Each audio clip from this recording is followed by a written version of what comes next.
that? Isn't it the best thing you've ever seen? It's the invisible ghillie monster. Wow, do you see it right there? Wait, look really, really hard. Look really hard.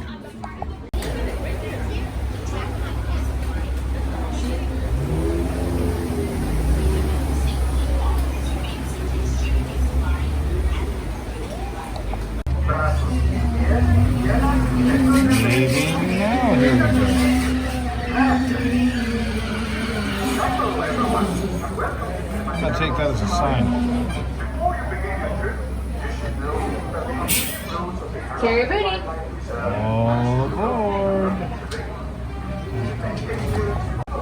So as you can see, the plexiglass. Okay, now they will be closing. Turning everybody. Oh. All right, Asante Sana Warden. Hey, we'll see you in about 2 weeks. All right, Jumbo friends. Jumbo does mean hello, so Jumbo everyone. Jumbo, my name is Jordan. I'm going to be your safari guide here today on the Harambe Wildlife Reserve. And as we head into the reserve, my friends, let's go over some safety rules. Very important. Please do make sure we remain fully seated the entire time we're out here on the reserve. If you have any little ones, they are allowed to sit in your lap for a better view, but I do need them once again to stay seated the entire time we're out here. Please refrain from eating and drinking while we're out here, and you shouldn't be doing that anyway because your mask should be over your nose and mouth for our entire journey, for your safety and the safety of those around you. Well, let's get started inside the reserve, friends. Our first stop is the Little Ituri Forest, where we're going to see some of our little more shy animals. Like coming up here on our right hand side, you're going to see a couple of okapi out there on the right hand side. Now, okapi are pretty tricky animals. You guys can see they have striped legs just like a zebra. However, their closest known living relative actually is going to be a giraffe. Now, the okapi and the giraffe, they share a lot of similarities. One of my personal favorites is their really long prehensile tongue. Now, prehensile means it's very finger-like, muscular. They can actually kind of grab onto things with their tongue. So the okapi, they really like to use that tongue to clean their ears and their eyeballs. Really good at hiding as well. They were found as a real animal by Western society until 1901. Now on the right-hand side, two different kind of animals. You see a bongo up there, that's that orange animal, as well as a big saddle-billed stork. We'll swing around because I think there's some more bongo on the other side of this hill here. But before we swing on over there, we're going to check out this black rhino here on the left-hand side. Taking its midday nap, beautiful animal. Now the black rhino, believe it or not, one of the smaller species of rhino. They're a little more solitary as well, so they are going to hang out by themselves. Now their upper lip is prehensile like the okapi's tongue, so they move it all around and grab things, especially off of the bushes and trees here. Two horns on their head, both made of keratin, the very same thing that our fingernails and our hair are made out of. And here's the rest of those bongos, as well as some greater kudu out there. Those lovely ladies in tan. Now those are female kudu because they do not have any horns, only males do. However, with the bongo here, both males and females have horns. You're going to be able to tell which one's a male because of that more darker coloration on the neck. You can see that one moving down just there. Now both the bongo and the kudu, they do have those stripes on their back. Stripes here are going to help them with something called disruptive camouflage. A little bit of a crossing up ahead. Now disruptive camouflage means that with these bongos and the kudu, they're out and about, hanging out in the bushes and trees. The stripes are actually going to break up their silhouette and make it harder for any potential predators to spot them.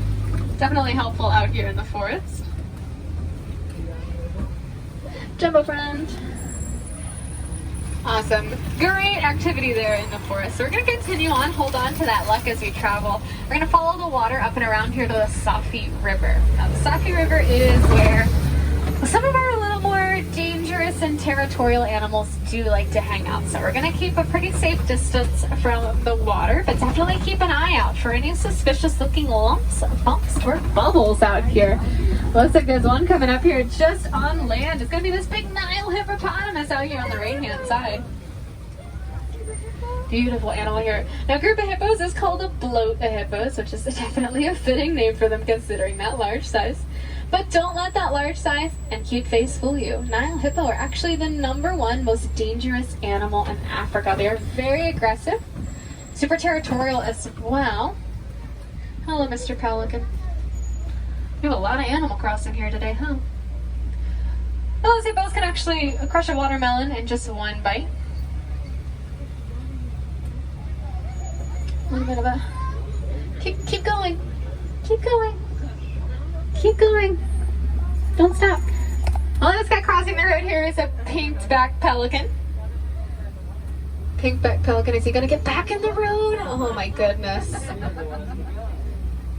Pink-backed pelicans get their name because they're back in the lovely shade of pink. There's more of them up there on the island. Go join them. Go join them. No, that's okay. We'll just hang out here. I'm just going to hold for just...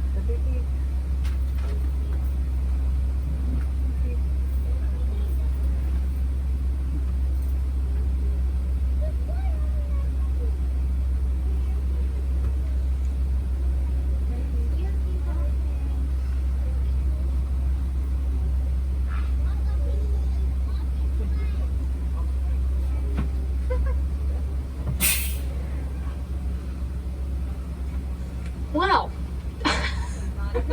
It's a really naughty pelican, huh? But bring back pelicans. Their wingspan is going to reach about 6 feet wide. It's about the size of the canvas on top of you on the truck. Get a little crowded though because of that. They're colonial nesters. They're going to nest in really big groups, anywhere from 5 up to 50 pairs of pelicans at one time. Are you done? Okay. Alright, we're gonna start inching forward before he changes his mind and comes back up. We'll go check out these hippos at the end of the river. I'm just gonna let them know that we are back on the move.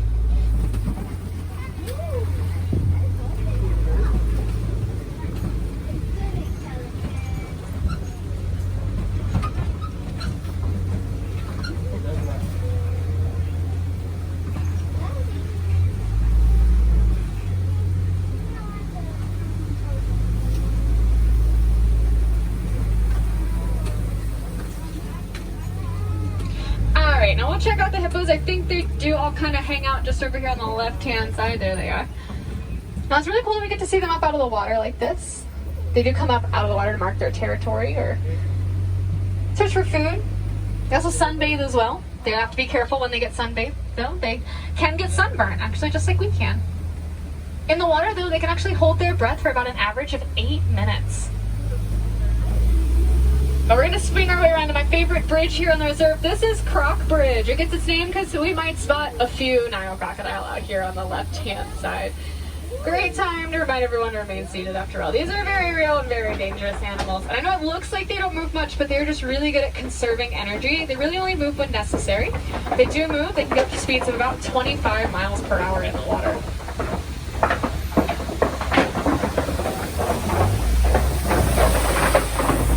I'm sure you can tell those Nile crocodile are really, really big. The record-holding Nile crocodile was one that grew to be just over 20 feet long.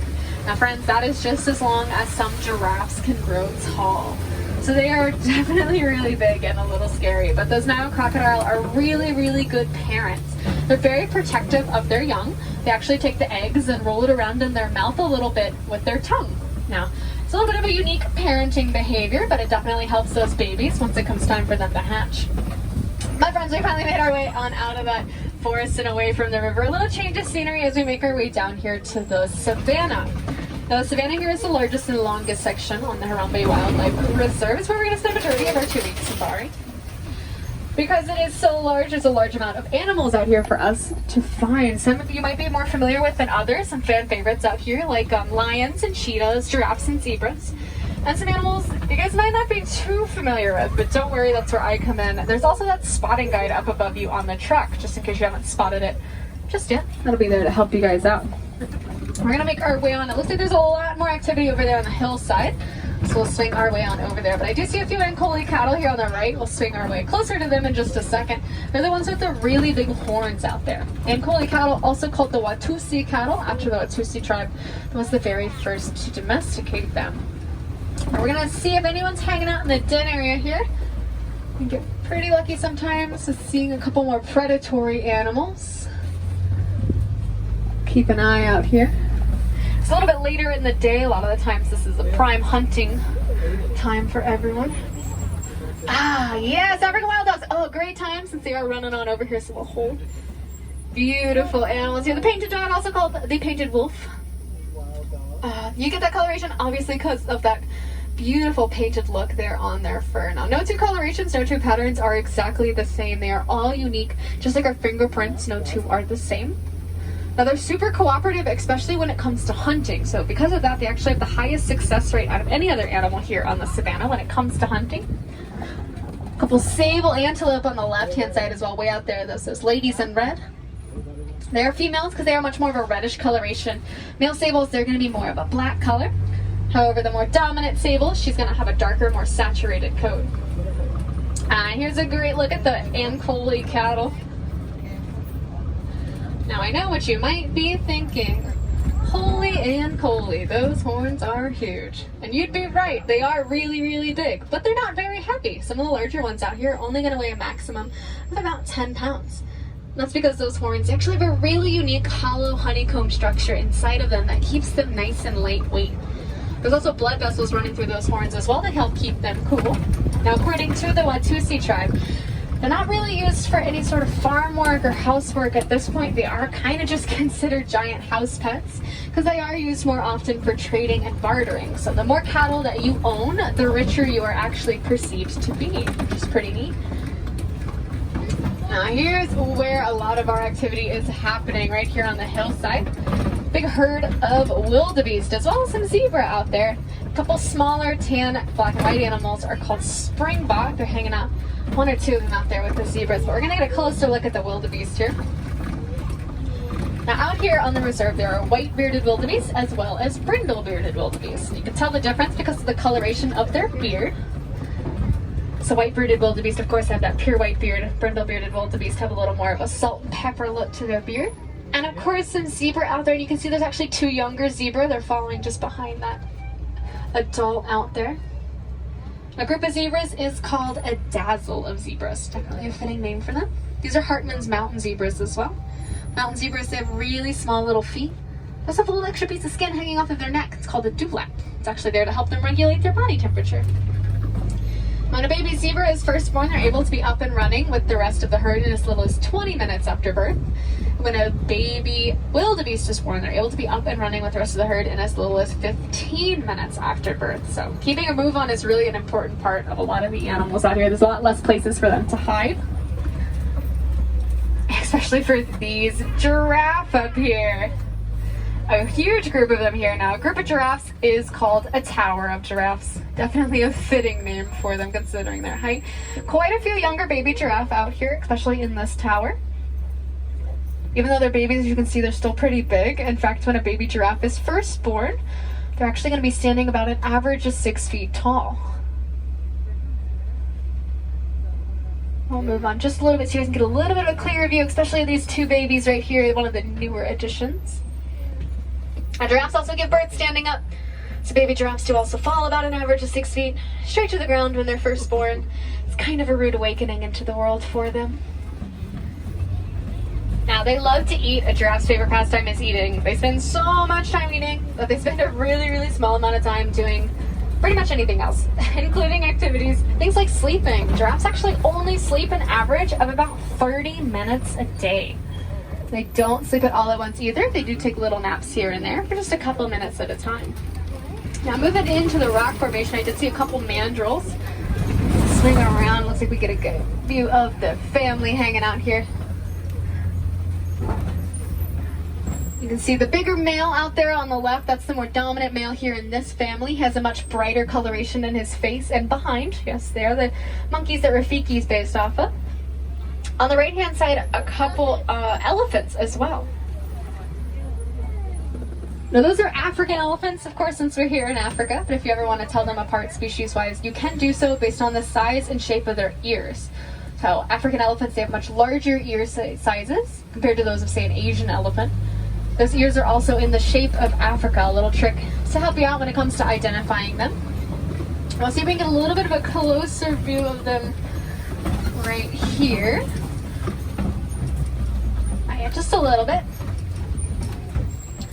A lot of time with elephants, as you can see, they do tend to look a little dirty, a little dusty, especially there on their backs. They do toss things like dirt and mud and sand up onto their backs and bodies. It's going to act as a natural sunscreen for them. It does keep them cool, protects their skin. They also will take those large ears and flap them back and forth. Now that does create a really nice wind over their back. In doing so, they can actually lower down their body temperature by about 15 degrees. So it's almost like having your own personal air conditioning unit on you at all times. Now, traveling over this bridge, a lot of the times the elephants, they do like to hang out a little bit further down this way, so we'll see if we can find maybe the rest of the herd around this area. The herd, they're a matriarchal society. It's mainly women. Any males that you find in a herd are not going to yet be matured, because matured male elephants are actually kicked out of the herd for being more aggressive than the females. But don't worry, not kicked out without any help. A lot of times older male elephants will take on younger males, kind of like a teacher-student relationship, and teach them how to live by themselves before eventually heading off separate ways. We do call those bachelor herds. Well, tusk marks here in this red clay had a great indicator of elephant activity there. They do dig out that red clay and chew on it, very similar to how we as humans chew on things, kind of like bubble gum.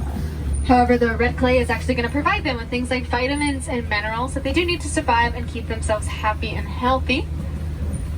Looks like the herd is kind of hanging out a little further down by the watering holes here, so we'll start making our way over there.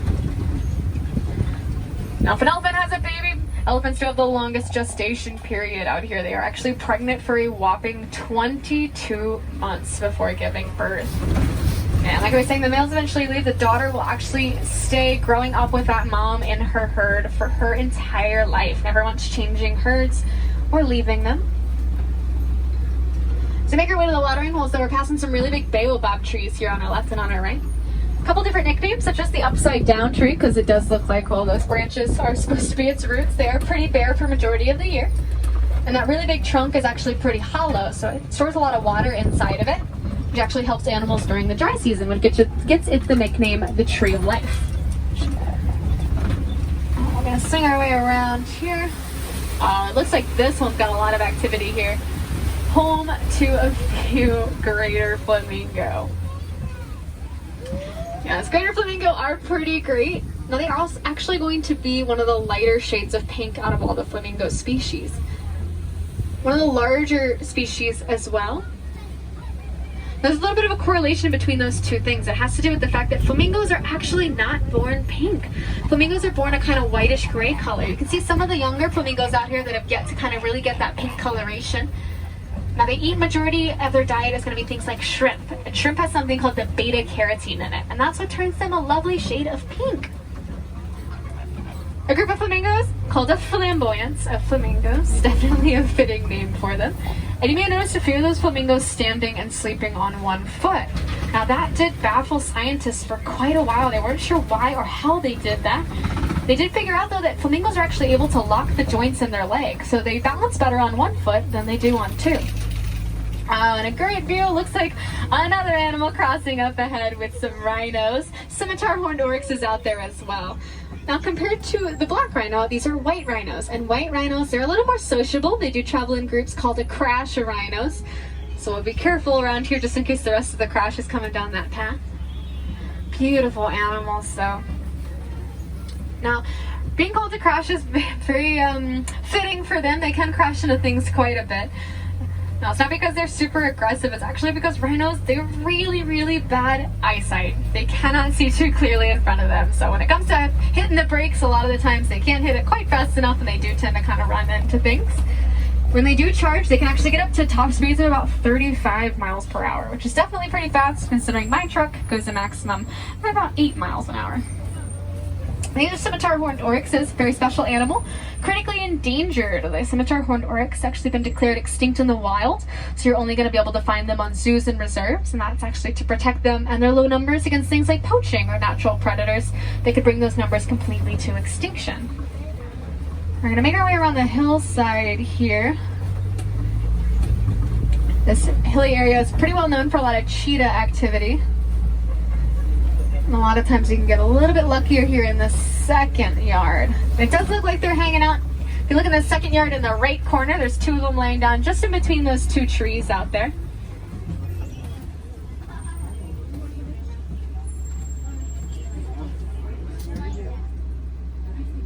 Beautiful. Now cheetahs are the fastest land mammal alive. They can run anywhere from 65 even up to top speeds of 75 miles per hour. Now, they are sprinters, so not marathon runners. So while they can run really fast, they can't run too fast for too long. Their bodies do tend to overheat if they run too fast for too long. They're actually fairly similar to domestic house cats as well. Cheetahs don't roar like other big cats. They do make soft chirping and meow sounds, just like your cats at home. They're also one of the only big cats known to purr as well. However, you definitely don't want those cats in your home. Cheetahs, their claws are non-retractable, so they are always up. It's going to give them a really good grip of the ground, though, especially when changing directions at such high speeds. We're going to swing our way around a kopje here. It's a big rock formation. It looks like the lions are going to be out for us to check out here today. Looks like the rest of those rhinos are hanging out on the right-hand side as well. But we'll swing up because we're going to get a great view of the lions. Now, the one a little further back with that big mane, of course, is a male. The mane will get larger and darker as he gets older. The other one here is a female. And there's another female. She's just underneath that one right there. Now, a lot of the times when we see lions, they are going to be, well, lying around. And that's because lions are not very active. They're actually only active for about an average of 4 hours out of the day. The active period is much later on. They are a nocturnal cat, so they are going to spend their hunting period at night. Hunting at night comes a little easier to them because their eyesight during the day pretty much just as good as ours, but at night it does get about 5 times better than ours. So we're making our way on through there in the left corner. There's a little warthog hanging out there in the back. That is, of course, Pumbaa, as you guys may be aware. Looks like they're kind of hanging out way in the back there. Warthogs actually develop little calluses on their front knees. Especially the male is a little bit bigger. They will drop down onto those front knees to get closer to the ground. So they shuffle around and get a little closer. It looks like, actually, I think they are doing a couple shuffling for some of the animals up ahead. So we are going to hold kind of right here. But that's okay because we get to check out these ostriches. Now, if she happens to get close enough to the truck, please keep your fingers inside the truck. I can speak from experience, it hurts a lot to get pecked by an ostrich. But these are females. They have much more of a kind of grayish coloration of feathers. Male ostriches are going to have a little more of a black color. Beautiful animals. They have a really powerful kick and sharp talons on their toes. Talons can grow to be about 4 inches long in length. Bontebok here on our right-hand side, a smaller goat-like animal, as well as a couple ostrich eggs just there on the ground.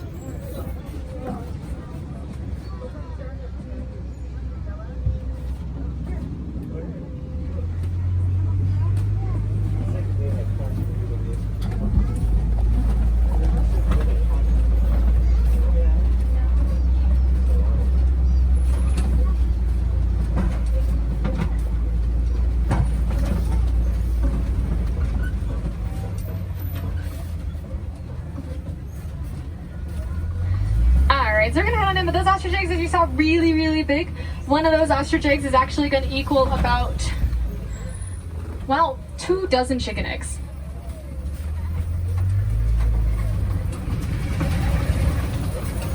Yeah, the egg itself can weigh about 5 pounds individually. And those ostriches, they are kind of colonial nesters, so they do kind of cluster them together, so that way it makes it a little easier for them to protect them all at once. Our newest area here, Magadi Glen, where our latest construction project is, here on the left-hand side. We are super excited about it. Right here, that's right, it is the new home for the safari drivers. We're super excited. We're actually moving into a bigger place. Now, if you ever want to write us, if you ever have any animal questions, you can do so at 1 Safari Way, Magadi Glen, Harambe Wildlife Reserve. But if the mail takes too long and you want your questions answered sooner rather than later, more than welcome to come on into my front rail or my front window after we're done here at the dock. I'd be more than happy to answer any questions that you guys may have, animal related or not. I will answer this one though. This is for my wilderness explorers on board, if I do have any. The name of my truck is the Simba 1. Simba like the lion and 1 like the number. You're gonna write that in your book, take it just across the entrance to safaris. There's a little hut there. Other wilderness explorers can grant you your safari badge. My friends, it does look like our safari is coming to an end, making our way through what I like to call Farewell Falls.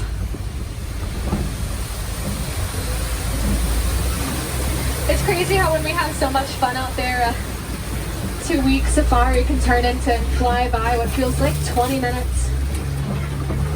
But you know, I'm saying goodbye is for 27 for 2 finals. And so I'll leave you with a Swahili word or two. The first one is kwaherini. Kwaherini means to go well. And asante sana, my friends. That means thank you. Thanks so much for riding with me here today. Thanks for being patient during those animal stops as well. It means a lot to us. We're gonna make our way on up to the dock, friends. Once again, my name is Jordan. You guys have been riding the Simba one here at Kilimanjaro Safari. Any further questions, like I said, come on up to my front row, my front window. I'd be more than happy to answer them for you. But go wild, go well, friends. Have a great rest of your day here at Disney's Animal Kingdom. So there it is. We just finished up. I hope you guys enjoyed that. Super full of different animals today. So I hope you guys enjoyed that. That was a lot of animals today. Kind of like super happy with the amount of interaction that we had. We saw like everything. So, and good positions, good everything. Fantastic. So if you guys haven't done it in the past, definitely jump on Kilimanjaros when you come in. If not, hey, you rode it before. Hope you enjoyed it. Let's go ride something else. Let's go. When you come off the ride, there's Gorilla Falls. That is Gorilla Falls. It's an exploration trail. We'll go on that on another day. I want to go get some rides done. But we'll definitely come.